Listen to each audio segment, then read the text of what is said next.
बिस्मिल्लाहिर्रहमानिर्रहीम। अस्सलाम वालेकुम नादरीन, आप यूट्यूब चैनल देख रहे हैं। मैं इमरान खान हूँ। अभी बड़ा मज़ा आएगा क्योंकि इलेक्शन करीब आते जाएंगे और फिर उन लोगों को इंटरव्यूज़ देने पड़ेंगे जो मीडिया से गुरेज कर रहे थे। नवाज़ शरीफ को भी मीडिया में आना पड़ेगा, शहबाज शरीफ को भी आना पड़ेगा। मरीम नवाज़ ने तो अभी पहला इंटरव्यू दिया भी है सलीम साफ़ी साहब को, और लतीफ़ों का सिलसिला शुरू हो गया है। अब आपको बहुत सारे लतीफ़े मिलेंगे, बहुत अजीब अजीब चीज़ें मिलेंगी।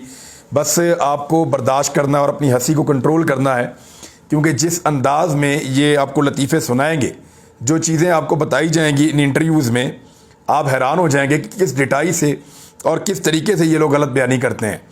मैं मिसाल के तौर पे आपको बताता हूँ, मरीम नवाज़ साहिबा ने इंटरव्यू देते हुए कहा कि क्या इसहाक डार का ये जुर्म है कि वो कीमतें नहीं बढ़ाना चाहते। ये मैं मरीम नवाज़ के इंटरव्यू की बात कर रहा हूँ जो आज आया, कि क्या इसहाक डार का यही जुर्म है कि वो कीमतें नहीं बढ़ाना चाहते। यानी इसहाक डार गरीब को रिलीफ दे रहा है, कीमतें नहीं बढ़ा रहा। सोचो अगर इसहाक डार कीमतें बढ़ा रहा होता तो वो क्या करता पाकिस्तान के साथ, सोचिए ज़रा। अभी इसहाक डार कीमतें नहीं बढ़ा रहे तो एक महीने में 50 रुपए के करीब पेट्रोल की कीमत में इजाफा हो गया है। अभी वो कीमत नहीं बढ़ा रहे, 50 रुपए से ज़्यादा का इजाफा हो गया है। अभी इसहाक डार कीमत नहीं बढ़ा रहे, बिजली की कीमत 3 गुना हो गई है। अभी इसहाक डार कीमत नहीं बढ़ा रहे और महंगाई आपकी 38% तक पहुंच गई है, जो 12-13% पे थी। अभी इसहाक डार कीमत नहीं बढ़ा रहे और पाकिस्तान को डिफॉल्ट करार दे दिया है ख्वाजा आसिफ ने। यानी इसहाक डार को अभी भी डिफेंड करना है। मैं तो हैरान हो जाता हूं कि किस तरह पक्का मुंह बना के, हैरान हो जाता हूं कि किस तरह से ऐसे कॉन्फिडेंस के साथ ये लोग गलत बयानी करते हैं, झूठ बोलते हैं। इन्हें शर्म भी नहीं आती। और हैरत है कि ये शीशे में भी नहीं देखते कि हम जो बात कर रहे हैं लोग हमारा मजाक उड़ाएंगे, हम जो बात कर रहे हैं हमारे मीम्स बनेंगे, हम जो बात कर रहे हैं उसको लोग नहीं मानेंगे, लेकिन डिटाई के साथ बैठ के झूठ बोलते हैं। हराम है जो इनके चेहरे के ऊपर थोड़ी सी भी शर्मिंदगी के आसार हों झूठ बोलते हुए। क्या कॉन्फिडेंस है, कमाल कॉन्फिडेंस है। हमारा एक दोस्त था, वो थोड़ा झूठ बोल लेता है, तो हम उसका असेसमेंट कर रहे थे कि इसने ये इतना कॉन्फिडेंस से झूठ कैसे बोलता है, बड़ी मासूमियत से, और पता भी नहीं चलता। तो एक दोस्त ने बताया कि याद है कि इसकी अम्मी अबू बहुत सख्ती करते थे, और जब बचपन में ये हमारे साथ खेलने के लिए बाहर निकलता था तो झूठ बोल के निकलता था, वापस जाकर भी झूठ बोलता था। तो इसने अपने अम्मी अबू से झूठ बोलना शुरू किया, तो इसका झूठ बोलने का कॉन्फिडेंस इसलिए बहुत ज़्यादा है कि ये अपने घर से तरबियत लेकर आया है। बेचारे को इन हालात का सामना करना पड़ा।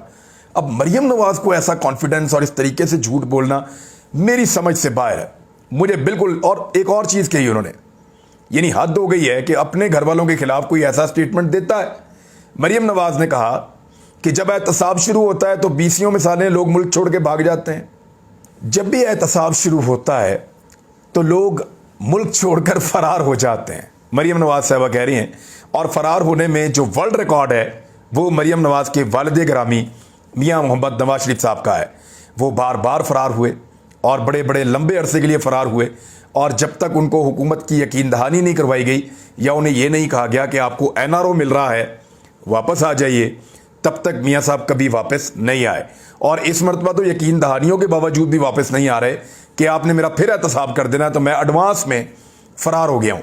अब जो फ़रार होते हैं, मैं कुछ मिसालें मरीम नवाज़ के अपने ख़ानदान में से दे देता हूँ, उनके पास भी कुछ मिसालें हैं। पीपल्स पार्टी के लोगों का नाम वो ले सकती हैं, एस्टेब्लिशमेंट के रिटायर ऑफिसर्स का नाम वो ले सकती हैं कि जिनका एहतसाब होना था वो मुल्क से फ़रार हो गए और उन्होंने जवाब नहीं दिया। लेकिन अब मैं आपको बताता हूँ कि मरीम नवाज़ के अपने ख़ानदान में कौन कौन फ़रार हुआ। नवाज शरीफ एहतसाब से बचकर मुल्क से भाग गए, और पहले भागे 99 के बाद, और लंबे अरसे तक बाहर रहे, मुआहिदा करके भागे, उसके बाद दोबारा भागे मुल्क से बाहर, और तब से लेकर अब तक लगातार 4 साल होने वाले हैं भागे हुए हैं। इसके बाद इसहाक डार मियाँ नवाज शरीफ साहब के दौरे हुकूमत में, नून लीग के दौरे हुकूमत में ही भाग गए थे और लंबे अरसे तक भागे रहे।